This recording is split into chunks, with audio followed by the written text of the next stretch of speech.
초대교회를 대표하는 두 교회가 있습니다. 이방인을 중심으로 세워진 안디옥 교회와 유대인들을 중심으로 세워진 예루살렘 교회입니다. 안디옥 교회는 바나바가 사도 바울을 다소에서 데리고 온 후 1년 동안 두 사람이 무리들을 가르쳤습니다. 그리고 비로소 그들은 세상으로부터 그리스도인이라는 칭함을 받게 되었지요. 이는 더욱 든든히 세워져 가는 일이었으며 나아가 이방인들을 향하여 복음을 전하기 위해 준비하는 단계에 들어간 것입니다. 반면 예루살렘 교회는 안과 밖으로 여러 가지 시험과 핍박을 세상으로부터 받고 있습니다. 거기에 더해져 헤롯이 날마다 부흥하고 있는 교회를 멸절하기 위해 요한의 형제 야고보를 칼로 죽였습니다. 이 일로 교회는 위축되었고 유대인들은 크게 기뻐했습니다.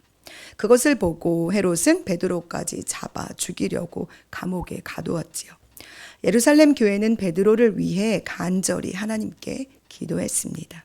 마가라 하는 요한의 어머니 마리아의 집에서 여러 사람들이 모여 기도하고 있습니다. 이곳은 어디입니까? 성령께서 임하신 바로 그곳입니다. 아마 모두 금식을 선포하며 기도했을 것입니다. 왜냐하면 교회의 리더를 무너뜨리는 일은 교회를 흩어지게 하는 사단의 계략이기도 했으니까요. 이제 곧 2월절이 지나면 베드로도 야고보와 같이 순교를 당할 처지가 되었습니다. 그래서 교회는 더욱 간절히 하나님의 도우심을 구했습니다. 하나님께서는 그들의 간절한 기도에 응답하셨지요. 군인 넷씩 네페가 지키고 있는 감옥에 주의 사자를 보내셨습니다. 그리고 자고 있는 베드로를 깨워 감옥 밖으로 인도해 줍니다. 그때까지도 베드로는 마치 환상을 보는 것처럼 꿈을 꾸고 있는 것처럼 생각했습니다. 이 일은 분명히 하나님께서 교회의 성도들의 간절한 기도에 응답해 주신 것입니다. 그런데 그들은 자신들의 기도에 하나님께서 응답해 주신 것을 믿지 않았습니다. 혹은 받아들일 준비가 되어 있지 않았거나 혹은 기대하지 않았던 것처럼 보입니다. 왜냐하면 베드로가 살아 돌아온 것을 본 여자아이 로데가 말했을 때, 그가 살아왔다라고 말했을 때 기도하고 있던 무리들의 반응은 미쳤구나 네가, 혹은 그의 천사를 본 것이다 라고 말하는 것을 우리가 유추해 보았을 때 이들은 기도하고 있었음에도 불구하고 그가 죽게 될 것이라고 생각했는지도 모르겠습니다. 그러나 계속 문을 두드리는 소리에 사람들이 문 밖으로 나가 베드로를 보고는 놀랐지요. 왜 놀랐을까요? 하나님께서 나의 기도에, 우리의 기도에 응답해 주신 것에 대한 감사의 놀람이기도 했을 것이지만 그들이 믿지 못한 것에 대한 놀람이었을지도 모르겠습니다. 그것이 자신들의 기도에 응답하시는 하나님에 대한 믿음, 신뢰, 그것이 없었다고 볼 수밖에 없습니다.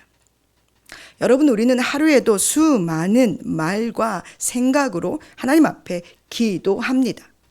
그러나 우리는 우리의 기도가 응답될 것이라는 사실을 절대적으로 믿지 못할 때가 있습니다. 혹은 습관처럼 쏟아내는 말들이 기도라고 착각하고 있는 경우도 있지요. 그러나 예수 그리스도를 믿는 우리가 하나님 하고 부르는 그 순간 하나님께서는 우리의 작은 신음에도 응답하시기를 기다리고 계시는 분이시라는 사실을 기억하십시오. 하나님께서는 우리의 말에 경청하시는 분이십니다. 경청이라는 단어는 상대방이 하는 말을 주의 깊게 듣기 위하여 몸을 숙여 말하는 이에게 기울이는 것을 말합니다. 즉 우리의 작은 신음에도 당신의 몸을 우리를 향해 굽혀 주의를 기울여 우리의 소리를 들으시는 분이 바로 우리의 하나님 아버지, 우리의 기도를 들으시는 분이십니다. 그래서 성도들에게 기도는 가장 큰 무기이며 강력한 힘이 됩니다. 기도는 전능하신 하나님, 모든 만물의 주관자가 되시는 하나님, 창조주 하나님께서 살아계심을 믿는 자만이 성령의 인도하심과 역사하심 안에서 할 수 있는 것이기 때문입니다. 그렇기에 기도하는 이에게 가장 필요한 자세는 바로 이 기도를 그 하나님께서 들으시고 가장 좋은 방법으로 응답하실 거라는 절대적인 신뢰와 확신이 필요합니다. 그렇기에 응답받지 못하는 기도는 없습니다. 왜냐하면 응답이라 함은 내 편에서 기도하는 내 편에서 받는 것이 아니라 기도를 들으시는 분이 우리에게 주시는 것이기 때문에 그렇습니다.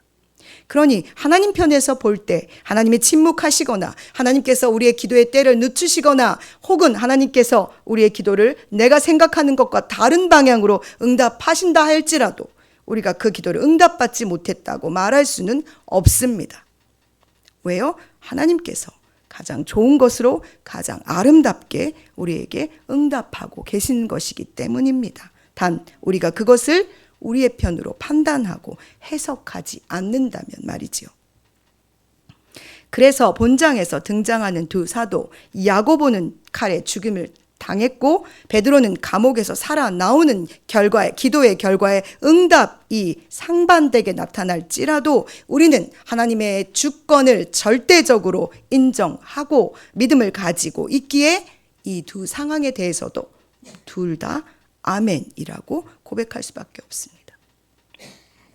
우리의 기도에 하나님께서 서로 다른 상황을 허락하심에도 우리는 그저 감사함으로 그 응답을 받아야 하는 존재라는 사실입니다. 우리는 때로 어떻게 기도해야 되는지, 어떻게 하는 것이 옳은지, 어디까지 기도해야 할지 혼란스러운 상황과 마주할 때가 있습니다. 그러나 분명히 하나님께서는 쉬지 말고 기도하라고 말씀하셨습니다.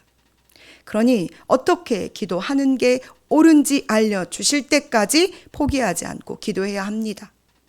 또 어디까지 기도해야 될지 알려주실 때까지도 우리는 기도해야 한다는 것입니다. 선을 행하다가 낙심하지 말지니 때가 되면 이루리라고 주님이 말씀하셨습니다. 기도하는 행위가 하나님 앞에 선한 일이라면 우리는 우리의 기도를 멈추지 않아야 합니다. 왜냐하면 우리의 기도가 하나님의 그 때가 차게 되면 응답받게 될 것이기 때문입니다. 사랑하는 여러분, 오늘도 우리는 기도로 주님 앞에 전능하시고 아름다우시고 모든 만물의 주관자가 되시는 하나님 앞에 기도로 나아갑니다. 우리의 기도가 하나님의 때에 하나님의 방법으로 우리에 가장 맞춰 응답되어질 것을 믿음으로 나아갑니다. 그러니 여러분, 매 순간 호흡처럼 하시는 여러분의 기도가 하나님 편에서 응답되어질 때까지 낙심하지 마시고 포기하지 마시고 여러분의 기도를 하나님 앞에 올려드리시기를 간절히 소망합니다.